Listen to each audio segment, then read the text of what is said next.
Alors, bonjour à tous. Donc moi je suis ici aujourd'hui pour vous présenter de manière largement non exhaustive un peu les différents types de travaux qui sont effectués par les organismes techniques ou de recherche sur la flavescence dorée. Alors je vais un peu balayer, ça va faire un peu catalogue, je ne vais pas rentrer beaucoup dans les détails techniques, mais voilà, c'est pour vous montrer un peu l'esprit des travaux qui sont entrepris. Alors, quelque chose que vous connaissez très bien, la lutte contre la flavescence dorée s'appuie notamment sur la gestion des pieds atteints. Donc ça passe par la prospection, l'arrachage des pieds symptomatiques, c'est des choses que vous connaissez très bien. Plus en amont, la plantation de matériel sain, notamment issu de vignes mères certifiées ou traitement à l'eau chaude. Quelque chose qui vient d'être souligné par Sylvie et qui vient de plus en plus important, là on a vraiment des données qui vont dans ce sens-là, donc moi j'ai un peu tendance à rajouter systématiquement la maîtrise des réservoirs de phytoplasme, donc c'est tout ce qui est hors de la parcelle de vigne finalement. Et après, on lutte aussi également, vous le savez, contre le ravageur, enfin le vecteur de la flavescence dorée, donc contre Scaphoideus titanus, par les traitements obligatoires. Donc ça, c'est ce qui existe, c'est ce qu'on sait. Donc là, moi, je me suis dit, bon, sur quoi on peut aller, voir un petit peu comment on peut compléter tout cet arsenal qui est finalement assez lourd, mais qu'on voit bien qui peine un peu à solutionner le problème qu'on a. Donc je suis partie de notre vigne et je me suis dit, est-ce que ce ne serait pas possible un jour qu'on imagine avoir des pieds résistants à la flavescence dorée. Alors, il y a une chose qui est connue, c'est parti des observations de Boudon-Padieu en 96, qui a observé nombreux cépages et il a observé sur le terrain qu'il y avait une différence de sensibilité des cépages. Donc là, pareil, je vous ai cité les grands cépages les plus représentatifs du vignoble français. Donc le Cabernet Sauvignon, le Chardonnay, Sauvignon, Grenache pour vos secteurs sont connus pour être très sensibles. Et, on voit fortement les symptômes. Et par exemple, sur Syrah ou Tannat ou Merlot, les symptômes sont parfois moins régulièrement observés. Alors, il y a des niveaux intermédiaires qui sont aussi observés, comme avec le Cabernet Franc, le Gamay, le Carignan. Par contre, attention à ce que ne me faites pas dire ce que je n'ai pas dit. Il n'y a aucune vigne, aucun cépage connu qui ne peut pas recevoir la flavescence dorée. Donc partant de là, l'INRA a un petit peu creusé récemment et donc en partant de ces observations de terrain, ont creusé sur une partie labo. Donc ils ont pris tout le catalogue des plus grands cépages. Ils ont fait des inoculations via des Scaphoideus titanus infectieuses. Ils ont cultivé ça sous serre. Et ils ont observé l'apparition de symptômes sur ces plantes et ils ont dosé les phytoplasmes. Donc ils sont arrivés notamment à ce genre de répartition des symptômes. Donc je ne vous parle que des cépages, mais ils ont aussi travaillé sur les porte-greffes. Et donc en abscisse, on a la part des pieds qui ont exprimé des symptômes par rapport à la référence Cabernet Sauvignon, donc qui manifeste très fortement les symptômes, donc c'est en proportion. Et sur l'axe vertical, c'est dosage des phytoplasmes dans la plante. Donc on voit trois groupes. Et en fait, ça va dans le sens des observations de terrain qui avaient été faites en amont. C'est que tout en haut, dans le groupe rouge, ce sont des cépages qui, expriment très régulièrement quand ils sont infectés, ils expriment des symptômes. Et en plus, quand on dose le phytoplasme, il est présent en grande quantité. Donc on voit en noir Sauvignon, Cabernet Sauvignon. On a un groupe intermédiaire, donc la patate noire, où on retrouve le Cabernet Franc, le Grenache, le Chardonnay. Donc ça, ce sont des cépages qui ont quand même fréquemment manifester des symptômes après infection, mais ont des charges en phytoplasme un petit peu moins importantes que le groupe précédent. Et après, on a le groupe vert, donc qui est quand même des cas très variables, mais globalement, on voit une expression des symptômes qui est moins régulière que sur nos groupes d'avant. Par contre, sur la quantification des phytoplasmes, ça va c'est très étalé parce que par exemple on a le pinot noir en haut qui présente quand même des charges en phytoplasme relativement importantes. Et tout en bas, en fait, on a un petit peu le cas d'étude, la Magdeleine noire des Charentes, qui à la fois présente peu fréquemment les symptômes après infection et des faibles charges en phytoplasme. Donc partant de là, les équipes INRA se sont dit, est-ce qu'on n'irait pas en valoriser les cépages qui ont tendance à moins avoir des charges en phytoplasme moins importantes, moins exprimer les symptômes, ou faire des croisements qui seraient finalement défavorables à la flavescence dorée. Donc ça, c'est vraiment des questions de recherche fondamentale. L'objectif n'est pas de créer des cépages résistants à la flavescence dorée, c'est pas le terme juste, mais bon, je pense que l'idée est claire. Mais ça permet également aussi de comprendre, ce qu'ils espèrent, pourquoi certains cépages ont la capacité et d'autres non. Donc voilà, ça c'est des recherches très en amont, et donc ce sera des solutions, si cela aboutit, à très long terme, et de toute façon on aura toujours la problématique de l'encépagement à l'échelle du vignoble français. Donc ça c'était pour une première piste de réflexion pour avoir des nouveaux leviers contre la flavescence dorée.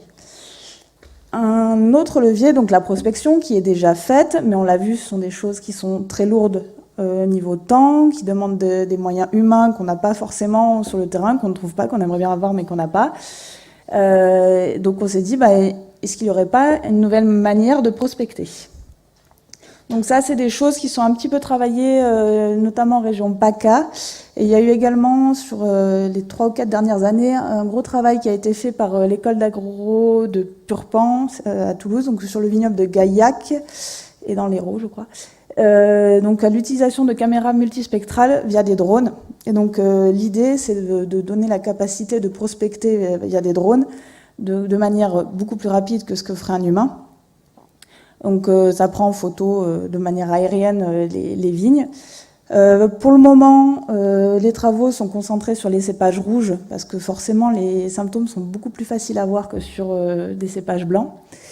Ce qu'il en sort de ces premiers travaux, c'est que l'analyse d'images, donc déjà ça présente un volume d'images énorme à traiter, et elle n'est pas forcément facile, parce qu'il y a des histoires d'ombre, de variations, d'enherbement dans les vignes.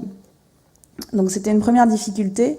Et l'autre grosse difficulté, c'est qu'il est très difficile de discriminer un cépage rougissant pour cause de flavescence dorée ou pour toute autre raison. Donc les travaux restent encore en cours et doivent continuer. Alors un autre moyen, donc là on revient sur la gestion du vecteur de la flavescence dorée. Parce que finalement, on se dit, la Scaphoides titanus, le seul problème qu'elle nous pose, et pas des moindres, c'est qu'elle a la capacité de propager le phytoplasme. Donc, on s'est dit, pourquoi pas, si on lui enlève cette capacité, elle ne nous poserait plus de problème. Donc ça, c'est une question qui est actuellement en cours de travail dans un projet qui est financé par le Plan national dépérissement du vignoble, qui s'appelle RISCA, pour risque Scaphoides titanus, qui est un petit peu le pendant au projet mené par Sylvie, qui sont plus axés sur l'étude du phytoplasme. Là, ce serait le projet sur ces différents axes est plus axé gestion du vecteur. Donc, vous le savez peut-être, la cicadelle, en fait, elle naît, quand la larve sort de l'œuf, elle est complètement saine, et pour qu'elle devienne vectrice, il faut qu'elle aille se nourrir sur un pied porteur. Et donc, elle va ingérer le phytoplasme. Et il y a une période de latence, donc d'environ 1 mois, parce que le phytoplasme doit maturer dans le corps de la cicadelle avant qu'il puisse être infectieux. C'est ce qui explique en fait le décalage entre les dates de traitement qui ont lieu autour du mois de juin et les premières éclosions qui sont plutôt fin avril, début mai, sur le secteur Midi-Pyrénées par exemple. Donc on s'est dit, l'équipe de Nathalie Haricot-Bouverie s'est dit on va aller voir ce qui se passe dans le système digestif de la cicadelle. Donc là, vous avez une cellule épithéliale, donc c'est ce qui se passe dans le cas général. Donc en rouge, vous avez le phytoplasme. En fait, ce phytoplasme, il est reconnu par une protéine qui est présente sur la cellule épithéliale de l'intestin. Et cette reconnaissance va faire qu'il y a un phénomène d'endocytose. Donc en gros, le phytoplasme va pénétrer dans la cellule épithéliale, ça va maturer, et c'est là où en fait la cicadelle commence à acquérir son potentiel infectieux. Donc ils se sont dit, s'il n'y a plus la reconnaissance du phytoplasme par les cellules, la cicadelle n'a plus cette capacité à maturer et à devenir infectieuse. Donc en gros, il faudrait supprimer cette protéine. Donc l'idée, c'est justement de bloquer l'ARN qui va permettre la synthèse de cette protéine. Et de ce fait, il n'y aura plus possibilité de reconnaissance cellule phytoplasme. Donc ça, une fois de plus, là on est encore sur des niveaux de recherche très fondamentaux. Il y a encore beaucoup de leviers techniques à lever. La protéine qui est impliquée dans ces phénomènes de reconnaissance a été identifiée, donc c'est déjà un grand pas fait. Ça implique aussi l'utilisation d'ARN, interférences. Voilà, c'est des méthodes qui sont pour l'instant très coûteuses, mais voilà, c'est quand même des pistes de recherche qui sont quand même intéressantes à creuser. On ne sait pas, peut-être dans 30 ans, 40 ans, ça pourra solutionner certains problèmes.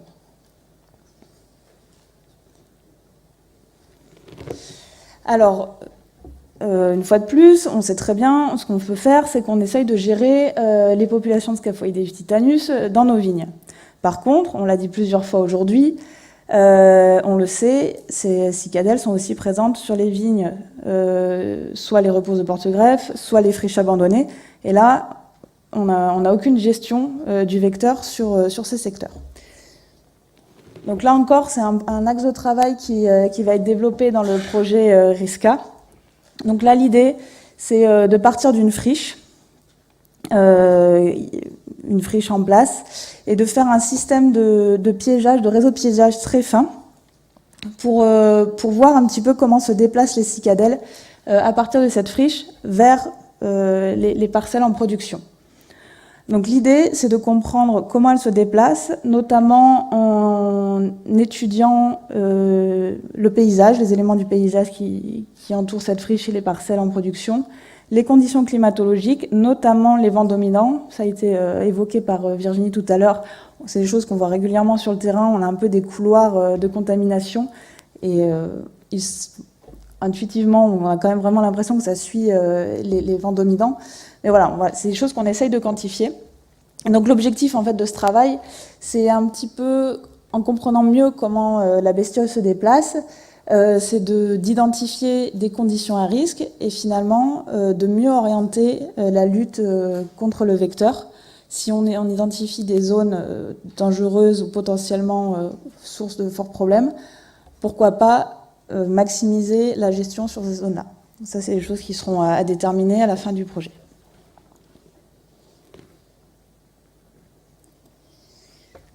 Alors après, là, je vais terminer sur finalement ce que vous connaissez certainement le plus, c'est finalement la maîtrise du vecteur au sein des parcelles de vignes. Alors, vous le savez tous, on est quand même dans un contexte où traiter plus, c'est pas trop dans le vent. Donc il faut essayer de trouver des solutions où on peut atteindre au moins une aussi bonne maîtrise, voire une meilleure, notamment... on l'a vu, les solutions ne sont pas forcément satisfaisantes, sans traiter plus. Donc il y a quelques idées ingénieuses qui sont à l'étude pour le moment. Ça a été évoqué rapidement tout à l'heure. La confusion vibratoire, donc vous le savez, les insectes mâles et femelles communiquent entre eux. Donc dans le règne des insectes, les moyens sont variés. Vous connaissez les phéromones, c'est ce système qui est utilisé dans la confusion sexuelle. Donc, pas de chance, ça aurait certainement été plus simple, mais Scaphoideus titanus ne communique pas par phéromones chimiques, mais par son. En fait, ce qui se passe, c'est que le mâle va envoyer une vibration et la femelle va répondre. Il y a vraiment un échange de vibrations entre les deux, et c'est comme ça qu'ils arrivent à se repérer pour l'accouplement. Donc l'idée, c'est de brouiller, si je vibre et que la vibration du mâle est perturbée, la femelle ne va pas comprendre le message, et donc, in fine, il devrait avoir du mal à se retrouver. Donc c'est de là qu'est née l'idée de la confusion vibratoire. Donc il y a actuellement des essais qui sont en place en Italie, parce que c'est des équipes italiennes qui travaillent sur le sujet. Les phases au champ ont commencé il y a 2 millésimes. Donc là, je vous ai mis en photo les vibrateurs, je ne sais pas comment on va les appeler, qui sont censés brouiller le signal des mâles. Donc c'est la vibration, et en fait on utilise le palissage pour transférer les vibrations. Alors le problème, c'est qu'il y a une perte de signal justement le long du palissage. Sans végétation, les dernières études montrent qu'il y a une perte du signal à 40 mètres. Et donc ça peut paraître logique, mais cette perte du signal, la distance de perte de signal diminue en fonction de la végétation, parce que ça parasite forcément. Et donc à ce jour, d'après la dernière étude italienne, ils estiment que les vibrations ne sont plus suffisantes après 15 mètres depuis l'émetteur. Néanmoins, les résultats sont quand même assez encourageants. Donc, il y a quelques difficultés techniques, mais ils y travaillent. Bon, là, après, il y a une entreprise privée qui est rentrée dans la gestion de cette confusion vibratoire, donc c'est plus aussi facile, c'est plus compliqué d'avoir des données, mais en tout cas, il y a des essais au champ en cours. Je vais passer sur ce graphique, je vais aller directement à celui-là qui est plus parlant. Donc ça, c'est des études qui avaient été présentées par Nicolas Constant. Donc vous pouvez voir sur ce graphique des niveaux d'efficacité. Donc en vert, vous avez une efficacité pyrètre après un traitement. En rouge, assuré un mystérieux produit 1. Et en rouge plein, l'association pyrètre et notre nouveau produit. Donc on voit bien que la barre pleine, c'est la solution, donc associant les pyrètres et la nouvelle méthode, c'est celle-ci qui apporte la meilleure satisfaction dès le départ, et en plus c'est la plus stable. Utilisée seule, elle présente une efficacité, donc c'est les barres assurées, une efficacité honorable mais insuffisante, et globalement en dessous du pyrètre. Alors, qu'est-ce que ce produit? Donc c'est un aspirateur. Donc en fait, ils sont passés avant le traitement pour aspirer les cicadelles. Et donc, vous voyez sur les photos, c'est quelque chose d'artisanal. Là, l'idée, c'était juste de voir si cette petite idée qui avait germé dans le cerveau de Nicolas pouvait être une piste. Donc ça avait l'air quand même assez encourageant. Donc de là est né, de cette idée, est né un projet qui est porté par la Chambre régionale d'agriculture de PACA. Donc c'est sur financement européen, donc c'est un groupe opérationnel PEI qui s'appelle Vacuum Bug. Ce projet a démarré l'année dernière, il devrait se terminer en 2022. Et dans ce projet, donc est prévue la création d'un prototype d'aspiration par l'IRSTEA de Montpellier. Bien évidemment, l'impact sur la biodiversité sera étudié, parce que à première vue, le système n'a pas l'air très sélectif, mais là, il est quand même important de quantifier les impacts sur la biodiversité, y compris les phénomènes de recolonisation, ça peut être important. Et après, le dernier axe qui a commencé à être travaillé l'année dernière, c'est l'évaluation de l'impact des machines sur le transport des Scaphoideus titanus entre les îlots. C'est quelque chose qui a été régulièrement observé du côté PACA. C'est vrai qu'il y a des foyers qui sont sortis et on s'est demandé si c'était pas des viticulteurs qui avaient des parcelles, un domaine très éclaté, et c'était via leur machine. Donc là, la première année d'essai, donc c'est quelque chose qui est quand même assez fastidieux parce qu'ils ont fait ça sur les rogneuses et cimeuses. Après un passage dans les parcelles, ils sont allés chercher des petites bêtes sur le matériel. Donc certainement, ils n'ont peut-être pas tout trouvé, mais il suffit d'une, et ça a été confirmé. Une cicadelle a été retrouvée sur du matériel. Donc ce travail sera quand même approfondi une année supplémentaire, mais je pense que la démonstration est faite. Enfin, une dernière encore idée ingénieuse venant de Sylvain Bio. Le constat est simple, on sait que les cicadelles pondent leurs œufs sur les bois de 2 ans, notamment. Et donc l'idée est simple, et ben si on supprime l'endroit où les œufs ont été pondus, peut-être qu'on va supprimer notre inoculum de bestioles. Donc pour ça, on fait quelques essais préliminaires qui vont être approfondis toujours dans le projet RISCA du plan dépérissement.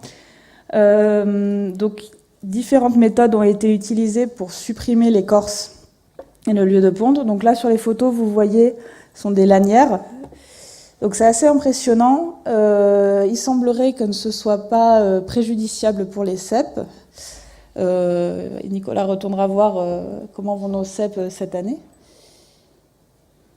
Et donc même idée, mais autre méthode. Là, c'est l'utilisation d'un Karcher pour supprimer la première écorce.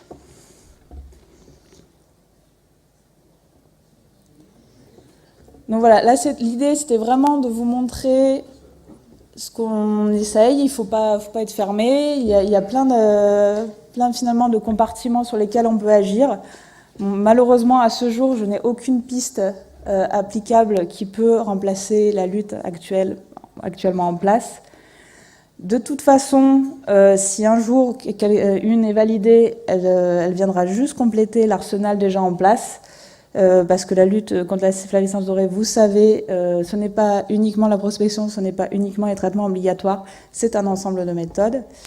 Et donc, qu'il n'y ait pas d'ambiguïté, jusqu'à preuve du contraire, reste valable le schéma que vous connaissez tous, plantation de matériel sain, maîtrise du vecteur scaphoïdé tétanus via les traitements pyrètres obligatoires, la suppression des réservoirs, n'oubliez pas autour des parcelles et tout ce qui n'est pas vigne en production, et la suppression des pieds symptomatiques.